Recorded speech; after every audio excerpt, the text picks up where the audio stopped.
So once again, welcome to my YouTube channel. It's bringing the very best. Sokoto is in panic currently. They are complaining that who have they brought to the Sokoto prison because there is no peace. Dignitaries, people are coming in. The chaos that is happening because of one person in the prison. Now the Sokoto Caliphate, they are complaining because even Mazina Kanu is not ready to leave Sokoto again because he rejected the transfer to Abuja. Why are they rejecting Mazina Kanu in Sokoto prison? Biafra evangelist. Good morning, good afternoon, good evening, and good night. Depending on your time zone, may the Lord bless you. Mazen Nnamdi Kanu is a man of integrity, a man of discipline, a man which Nigeria cannot, it's difficult to have him in the next century. In this, our current time, I don't think there is anybody like Mazen Nnamdi Kanu in the whole wide world, Nigeria. So, and Nigeria did not see the integrity, the potentials that is in this man. They did not see him as one that can, hold them on the broad course, as one that can shake them, as one that can, rewrite the story, the history of Nigeria. Because as we speak now, it doesn't start today anyway. This thing started under the watch of elect Muhammadu Buhari when Lai Muhammad was a Minister of Information. And I will not forget, Muhammad, he said he will not forgive Kanu, that Kanu has finished Nigeria internationally. And I will not forget again that it was under that regime, as at that time, that they decided they intend to, change Nigeria to USR or UR or something. That is a United States of Republic of Nigeria, URON, United States Republic of Nigeria. Because they want to change the name of Nigeria that Kanu has spoiled. They want to answer at least a good name that have a little bit meaning and value. Now, they kidnap him, and the Tinubu and co, APC, believe, and Nigerian government, to their mind, they think that taking Kanu to Sokoto will end Biafra, will end agitation, will finish Mazen Nnamdi Kanu mindset, and it will depress him and oppress him. But they did not believe that Kanu going to Sokoto is going to bring something else. The Sokoto indigenes today is crying and they are complaining. Do you know why? They said, according to them, information reaching me, can go to X. You understand? They cried and they complained that the kind of go slow that is in Sokoto today, they have not experienced it in their life since, until this man called Kanu. You understand? And today, they say the kind of dignitaries, the kind of personalities, the kind of people that are entering Sokoto on daily basis just because of one man. Fear is a threat to them. The kind of faces, now those faces is scaring. They don't want a situation whereby one day something will just come and finish Sokoto hands. So they are scared and they are afraid. And that is why Sokoto is in panic. And they are sending message to federal government to come and remove Kanu. And that was part of the reason federal government, the court, now ask, even Tinubu, ask them to remove, to carry Mazen Nnamdi Kanu away from Sokoto and bring him back to Abuja, which Mazen Nnamdi Kanu refused. He said, you have thrown me inside prison. And the prison you look finish in this country. You did not send me to my side or west here. You said not to leave me in Abuja. You said the Sokoto. What you people was thinking, because it didn't come to pass, then you now want to return him back to Abuja. He said no. He said he want to remain in Sokoto. And he want to finish everything in Sokoto. He want to end everything in Sokoto. And that is what prompted me back and refer me to what he said on the 24th of September 2024 in the court, Federal High Court. He said he will end the suffering of his people. and he will be, the suffering of his people will end in him, and him will end Nigeria. That's how he put it. Do you understand? So, and that is the game that is playing now. Sultan of Sokoto is place, house, palace is not far from where Mazen Kanu is. Mr. Simon Ekpa, you have been accused by Nigeria as a result of the death of the people going on in Nigeria, and the all finger of Nigerian government is pointing at you. So let us hold you. Then you heard him. You are the chief organizer of terrorists. You are the one sponsoring them. You are the one financing them. You are the one doing this. You are the one doing that. Okay, Simon Ekpan, oh yeah, sit down here. They grab Simon Ekpan and they sat him down and they lock up the gate. And they lock up his social handle, media handle, everything, including his account. And they set up some inquiries, monitoring department, monitoring everything about Simon Ekpa. Yet, what Nigeria government accused him of keep increasing in a large number. You understand? I believe when somebody is a leader of a particular thing and you capture that leader, the financier of that, and you monitor his finance, I think you will destabilize the financial aspect and the strength of that group, true or false. But ever since Simon Ekpan was arrested, monitored, watched by the Finnish government, yet this death of a thing, bro, go and check the number of people that died in the absence of Simon Ekpan to compare the number of people that died when Simon Ekpan was free. In Benue, over 200 was, fried in a day and roasted in the absence of Simon Ekpan. Was it Simon Ekpan that committed that atrocity while in Finnish government prison? Is a question. The Ebonyi State invasion of the Fulanis. While Simon Ekpan was in prison, Ebonyi State was invaded. Is it Simon Ekpan that invaded the place from Finland prison yard? I'm asking. The kidnapping that took place, the last one at least recently, that shake many Yorubas, which there is one platform, the one TV that which I sent that protest of the woman, what she was saying regarding the government. Was it Simon Ekpa? Do you know how many Nigerian generals?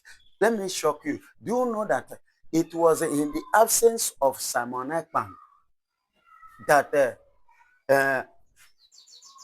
Oba, General Oba, was killed? It was in the absence of Ekpa that so many barracks in Niger State, Boronu, Sokoto, Kaduna was invaded in the absence of Simon Ekpa. But all this, they are still calling him a terrorist. Who are the people carrying out this very act? Because if truly he was the one, I believe the rate at which all these things is going should have reduced by now, based on the extent, how long they have been holding him and keeping him. That is to tell you that Nigerian government is responsible and should be held responsible. Let Abacha, I quote and I quote again, made a statement.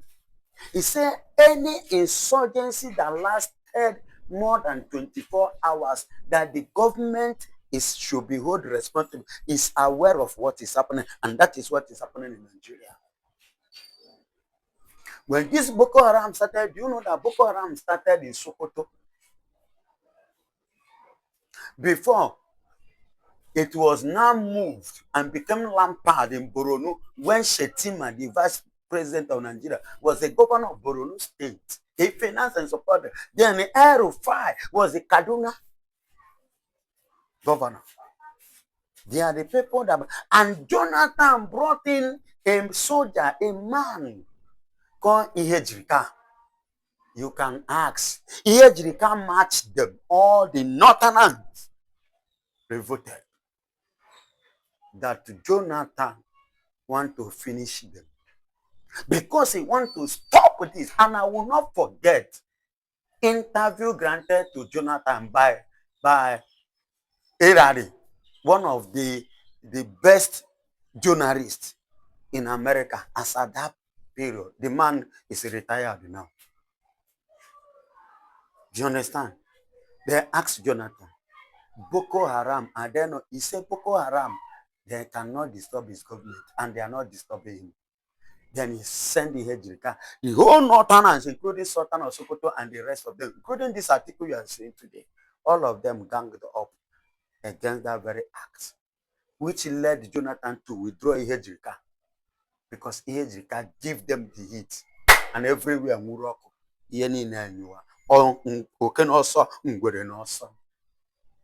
but today, a terrorist man, a Fulani man, open up openly without fear, saying that the soldier you are sending are his boys, that if they come, he will send them an errand to buy pure water. What an insult. You understand? And up till today, Nigerian government have not done anything, nor said anything regarding to that. Then you are still pointing finger on innocent person. Somebody that is under the wall. I don't know, today they said they're going to judge the case, go through the case with the finish language, though it will be translated in English with a translating machine or whatever. But in this case, if the government of finish can be fair enough, and if the world can be fair enough, and if the EU, where they belongs to, European Union, can be fair enough, United Nations, UN, can be fair enough, let this matter be, escalate and expand so that the real truth should come in. Now, I will give you an example. Okay. If truly Simon Ekpa is the financier of what is happening, check yourself. How much is the worth of Simon Ekpa? For him to be able to finance, to sponsor, and to lead such group, what was his net worth? And this man we are talking about, I've been in Finland for so many years, and is a self-finished government for so many years. So if there is any irregularity about him currently, I believe that the Finnish government should be in position to tell me and you, because it's not in Nigeria with us here anymore. He's not with them, and he have been living with them, marry and have his own family. So they know him. They are the one that will even tell much better of Simon Ekpa today than me and you that is here. If truly they want to be fair enough, the truth suppose go and listen to Alex Babi. Okay. If you listen to that young man's speech and what Mike Arnold has said, even this John James regarding to, they are not speaking good of this country. I'm talking of the recent people now. They are not go to Europe and see and you see them that are the why what they are saying regarding to this country. Yet they are still saying some. So we are keeping our fingers crossed. Let's see if truly there is a truth in Finland. Or maybe Finland want to copy Nigeria and sell out their dignity because Nigeria has sold their own dignity. Are you hearing me? So maybe they want to bring themselves to zero. Of which, even if they do, the truth will eventually come out and they will still remain doomed, just like Nigeria today. I think when they were treating Mazen Nnamdi Kanu was asking, Omotosho, where is the law? Show me the law. Because according to the law, you're supposed to, when you are judging a man, or you want to, condemn a man or judge a man, conclude a case of a man, you go to the law. You say, look at what the law say. And I have cross-checked it and have, look at it front and back. I see it and I find you being guilty in so constitution, subsection, or so section of the of your constitution. Do you understand? So that is the paragraph you use to judge, to conclude, and at the same time, the person must not be judged at his back or her back, according to the law of Nigeria. The person you want to judge or you want to pass a judgment on his head, the person must be present and you show the person in the law and you judge, you pass your judgment. But this one, Mazen Nnamdi Kanu, was not around. He was outside. And Omotosho was the one that instructed to take him out. His lawyer's legal team was outside too. And you pass your judgment. Then the judgment which you pass, where is it in the law? The written law. According to the British man who wrote the 18th centuries and the 21st centuries of the British Constitution and law, he said where there is no law, a written law, there is no offense, there is no crime. But in Nigeria, because he's an Igbo man, just like what I told them, it's because he's an Igbo man. Number two is what? A Christian. Take a look at why I said what I said is this. Erufai is under the custody of, is it ICPC or whatever? CPC. Do you know that Erufai is it his mother that died? He was free to go and do his mother's burial. Then I return back. During Ramadan that just finished, now Islamic Rising, Erufai was free to go and participate and did his Ramadan, whatever, and return back. But come to the case of Mazen Nnamdi Kanu, under the watch of the DSS of Nigeria, the same country, Kanu mother died. Kanu did not see the dead body of his mother. They did not allow him to go and bury his mother. His father died. They did not allow him to go and do his father's burial. So what are we saying? DSS denied him that because he's an Igbo man, because he's a Christian. You see the difference? Yes, that's it. How many times has any military group invade the Erufai house? Even Marami, despite the fact that in a house, they saw in a whole story building, Marami filled it up with arms without license by the government. Yet they have never invaded his house, not to talk of taking lives in that aspect. But Mazen Nnamdi Kanu, innocent man, house was invaded, people was died. You see, so far so good. And the people brutal that carry out that very act has not been called to order regarding to it. Is it Simon Ekpa that carried that very act that Mazen Nnamdi Kanu house? What happened in Obigbo? Mwike. Is it Simon Ekpa that carried that act? And or Mazen Nnamdi Kanu that group and send those people to go and buy people in Obigbo, their own brothers? No, let's be sincere and let us, make sense. Truth will definitely come outside. No matter how Nigeria tried to cover up, no matter the game they try to play. Mm. I know because this is not Nigeria. And they never believe that this case will come to this extent. I said the worst mistake of, I'm like joining Obasanjo to make this statement now. The worst mistake of Nigeria is a mistake of paying attention to Mazen Namdekan.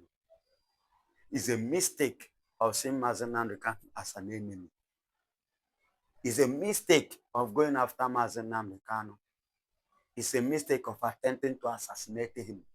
That is the worst mistake the Nigerian government has made. Right. And where they finally finished themselves. Two, the first one was a kidnapping rendition. Are you hearing me? Three, he won. They denied him his freedom and kept him in DSS. Then they turned over a statement, which many DSS boss, Mr. Ajayi, make the same statement. CDS Musa make the same statement. Similar. Tiwa Danjuma make the same statement. And they were all free, but Kanu is facing the challenge. Then third one was sentencing Mazen Kanu to life imprisonment, sending him to Sokoto without the law to back it up. Do you understand? Thinking and believing that they are going to silence him. They never knew that that is even the beginning of his voice.